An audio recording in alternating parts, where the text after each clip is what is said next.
গল্পের নাম বুনো পাখি। কাহিনীকার কল্যাণ দত্ত। বিরাজ আর সিরাজ দুজনে চুটিয়ে গল্প করছিল। কবে যে কে দুজনের নাম মিলিয়ে একসাথে নাম রেখেছিল। ল্যাংটাবেলার বন্ধু, পাশাপাশি বাড়ি, জগবন্ধুপুর গ্রামে।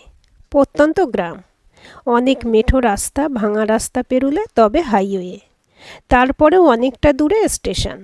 সেই পথের পাঁচালির অপুর মতো দশা। 14-15 বছর বয়স হবার পর প্রথম রেলগাড়ি দেখেছিল। তারপরেও 4-5 বছর বাদে রেলগাড়ি চড়েছিল। আজ দুজনে 1 বছর বাদে এসি কম্পার্টমেন্টে চড়ে বাড়ি ফিরছে। ভাগ্যের এই পরিবর্তনে দুজনেই খুশি। এতটা ভাগ্যবান কজনে হয়। বিরাজ আর সিরাজের বাড়ি পাশাপাশি। বিরাজের বাবা সিরাজের বাবা ছোটবেলার বন্ধু। ওদের দাদুও বন্ধু ছিল, বলতে পারেন বংশানুক্রমিক বন্ধুত্ব। ওই গ্রামে ধর্মের লড়াই ঢোকেনি। দুজনেই সিন্নি খায়, সেটা নারায়ণ পুজো হোক আর পীরের দরগার হোক। একে অন্যেরটা চেটেপুটেই খায়। ওই যে নামেই আলাদা। একজন বিরাজ বন্দ্যোপাধ্যায়, অন্যজন সিরাজ আলী। সেই দিল্লি থেকে চেপেছে ট্রেনে, একসাথে প্ল্যান করে টিকিট কেটেছে, একসাথে ছুটি নিয়েছে। এই একসাথে ব্যাপারটা ছোটবেলা থেকেই। ভোরবেলায় মাঠে শরীর হালকা করতে করতে কাঁচা পেয়ারা চিবোনো, স্কুল পালানো, ডাঙ্গুলি খেলা, এমনকি কে যে কোন মায়ের হাতে একসাথে পেটানি খাচ্ছে, সব একসাথে। চাকরির পরীক্ষাটাও একসাথে দিয়েছিল। কিন্তু ওই 2-1 নম্বর এদিক ওদিক হয়ে সিরাজ চলে গেল বিএসএফে, অন্যজন বিরাজ সিআরপিএফে। সিরাজ নামাজ রোজ পড়ে, মুসলিম আদব কায়দা ঠিক জানে বলেই পাঠিয়ে দিল এক্কেবারে কাশ্মীরে। স্থানীয় লোকের সাথে মিশতে অসুবিধা হবে না। বিরাজ সিআরপিএফে পোস্টিং পেল ছত্তিশগড়ের বস্তার জেলায়, মাওবাদী ভর্তি। বন্ধু যখন, গল্প হবে, তর্কও হবে, এটাই স্বাভাবিক। সিরাজ বলেছিল সিরাজের রিস্ক বেশি। হরদম বর্ডারে গুলি চলে, চালাতেও হয়, তারপরে ঠান্ডা বরফ। বিরাজ বলছিল যে ওর রিস্ক বেশি।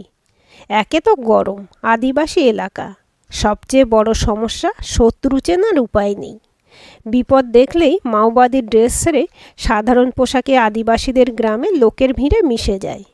ওপর থেকে করার নির্দেশ, একটাও যেন সিভিলিয়ান ক্যাজুয়ালিটি না হয়।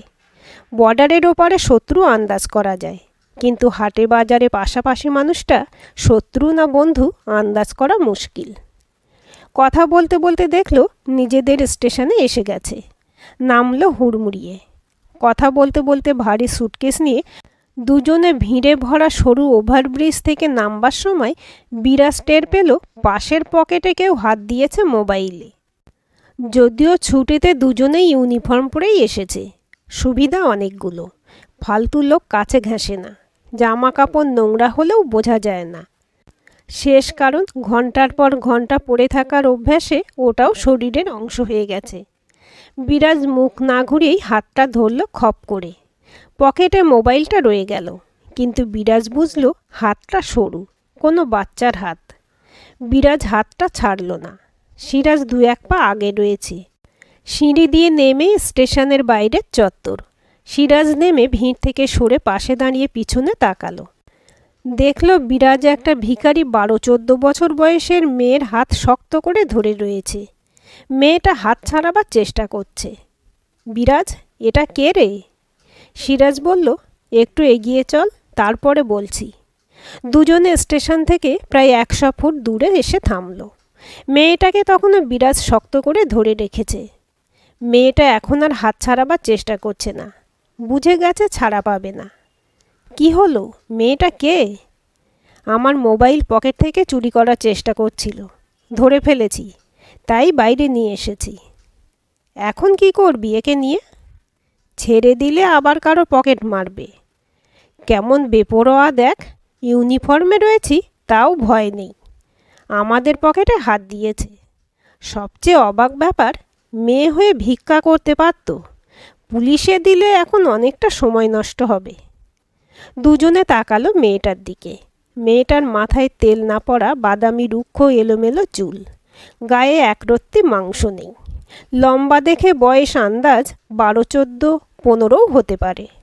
একটা নোংরা 7 জন্মের না কাঁচা ছেঁড়া সিনথেটিক সালোয়ার কামিজ, একেবারে ভিখারি চেহারা।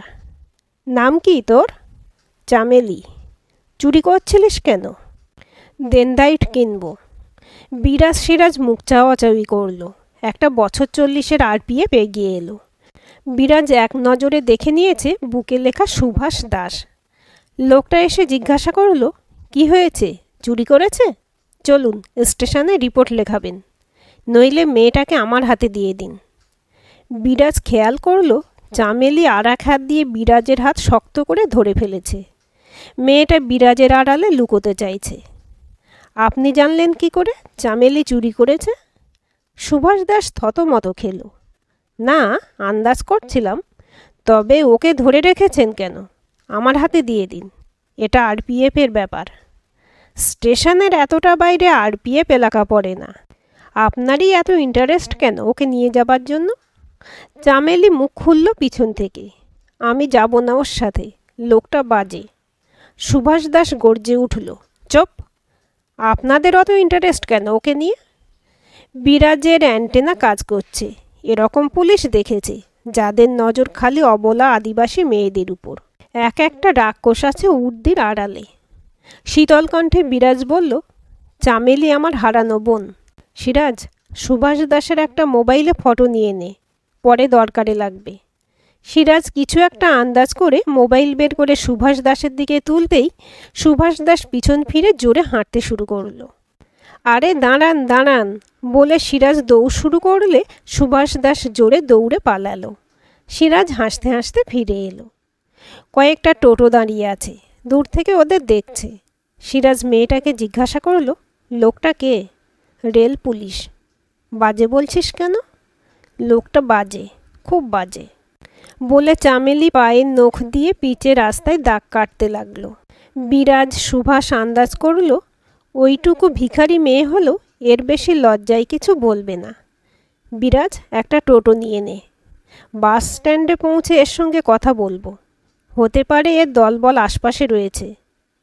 আমাকে ছেড়ে দাও, আমার সাথে কেউ নেই, আমি আর করব না বলে মেয়েটা হাত টানাটানি শুরু করলো। সেই তো স্টেশনে ফিরে যাবি, বাজে রেল পুলিশটা তোকে আবার ধরবে। আমি অন্য স্টেশনে চলে যাব। চল, তোকে থানায় দিই, পুলিশে পেটাবে, তখন তুই দলবলের কথা বলবি। আমার কোনো দল নেই বলছি তো, আমি আর করব না। তোমরা পুলিশ না, আমরা মিলিটারি। মনে হলো চামেলি একটু নিশ্চিন্ত হলো। চুপচাপ টোটোতে চল, খাবার কিনে দেব। আমাকে ডেনড্রাইট কিনে দেবে? সিরাজ বিরাজ মুখ চাওয়াচাওয়ি করলো। ঠিক আছে, কিনে দেব। টোটোওয়ালাকে বাস স্ট্যান্ড বলে বিরাজ সিরাজ দুজনে মেয়েটাকে নিয়ে বাস স্ট্যান্ডে এলো। বাস স্ট্যান্ড প্রায় 3 কিলোমিটার দূরে। বিরাজ, একটা খাবারের দোকান দেখি, এখনও বাড়ি পৌঁছতে 2-3 ঘন্টা লাগবে। খেয়ে নিই, চামেলিকেও খাইয়ে কথা বের করতে হবে। দুজনে ঝুপড়ি মতো দেখে ঢুকে ডিম ভাতের অর্ডার দিল। চামেলিকে বসালো মাঝখানে। চামেলি গোগ্রাসে খেয়ে গেল, একটা কথার জবাব দিল না। পয়সা মিটিয়ে বাসের খবর নিয়ে দেখলো বাস প্রায় 1 ঘন্টা বাদে। আমাকে ডেনড্রাইট কিনে দাও। কিনে দিলে সব বলবি? চামেলি মাথা নাড়ল। সিরাজ গেল ডেনড্রাইটের খোঁজে। চামেলি মাঝে মাঝে মাথা চুলকোচ্ছে, জোরে জোরে নাক টানছে। বিরাজ বুঝতে পারছে এখন ডেনড্রাইট চাই, শুঁকতে হবে, তবে ছটফটানি কমবে। কথা বের করার এই মৌকা। সিরাজ ফিরে এলো। এই দেখ, ডেনড্রাইট কিনে এনেছি, এবার যা জিজ্ঞাসা করব জবাব দিবি ঠিকঠাক, তবেই পাবি। চামেলি হাত বাড়িয়েও হাত নামিয়ে নিল। বলো, মোবাইল চুরি করিস কেন? ভয় লাগে না?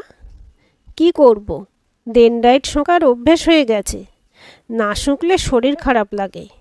ভিক্ষায় পয়সা দেয়, ডেনড্রাইটের অনেক দাম। মোবাইল চুরি করে কি করিস? বিক্রি করে দিই। কত টাকা পাস? কখনো 200, কখনো 300। কে কেনে? লোক আছে, কিনে নিয়ে যায়। কতদিন ধরে ডেনড্রাইট নিচ্ছিস? মনে নেই, অনেক দিন। এই করতে করতে তো একদিন তাড়াতাড়ি মরে যাবি।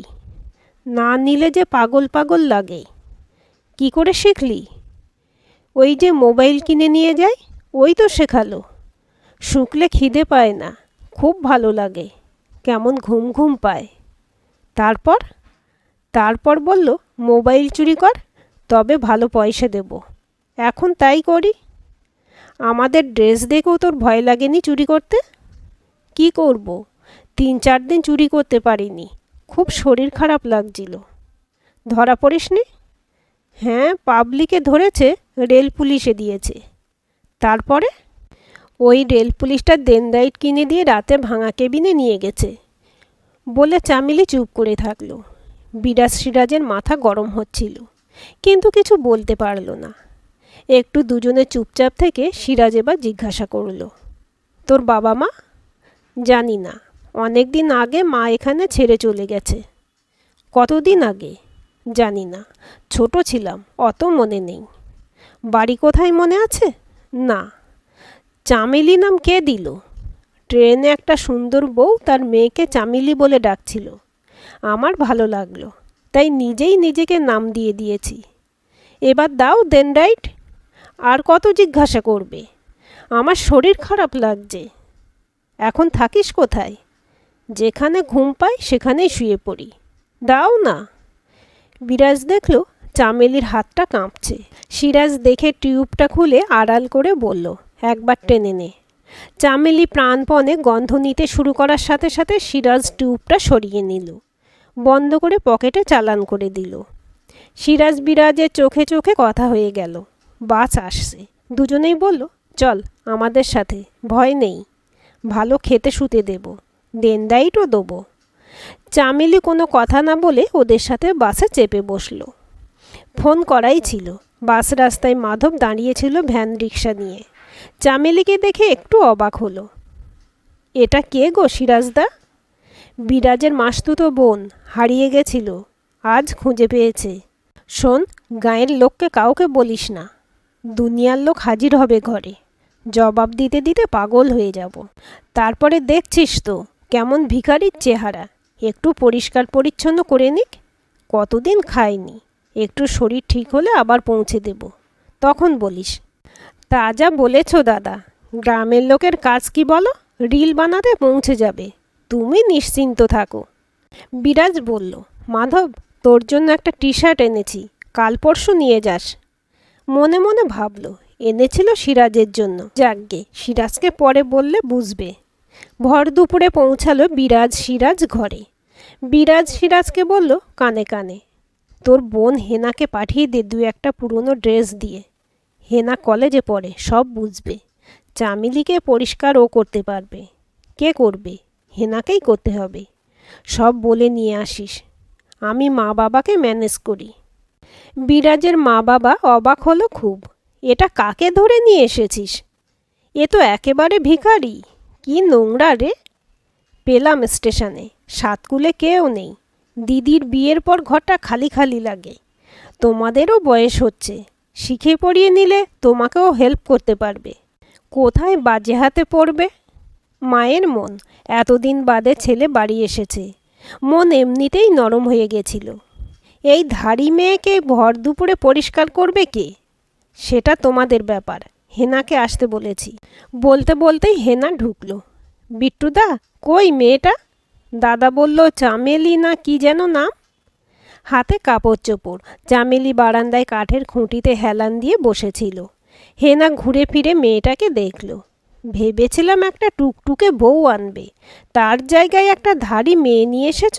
যাকগে, বিউটিশিয়ান কোর্স করব, এটাকে দিয়েই হাত পাকাই।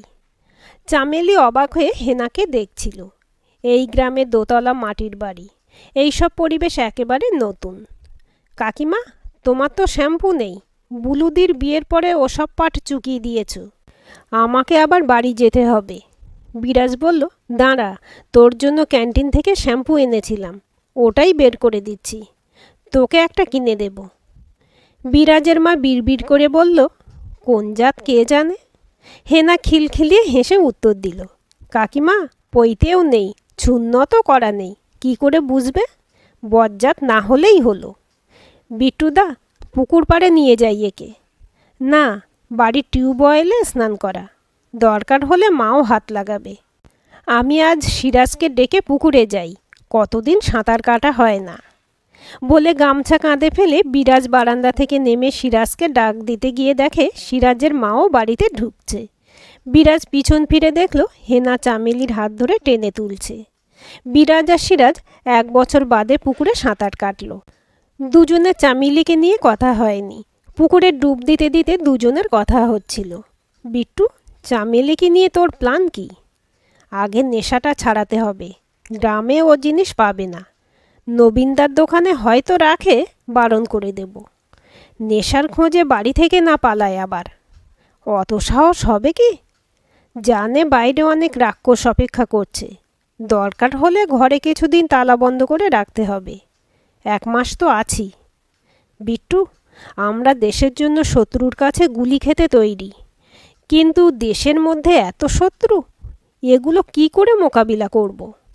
মা মেয়েকে ফেলে পালিয়ে যায়। লোকে পয়সার লোভে বাচ্চা ছেলে মেয়েদের নেশা ধরিয়ে দেয়। এই বাচ্চাগুলোকে ক্রিমিনাল বানিয়ে দেয়।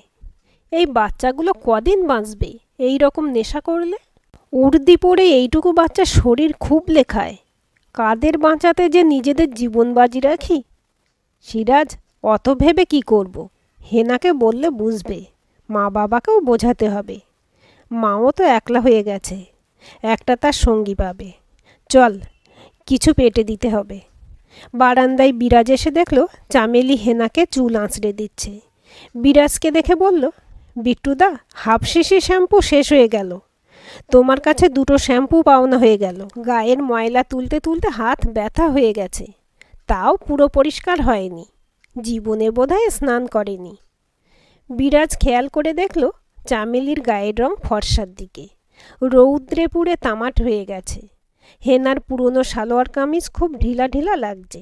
গোটা 3 সেট কিনে দিতে হবে। এখন একটু ভদ্র লাগছে। হেনা, মাকে বল ওকে কিছু খেতে দিতে।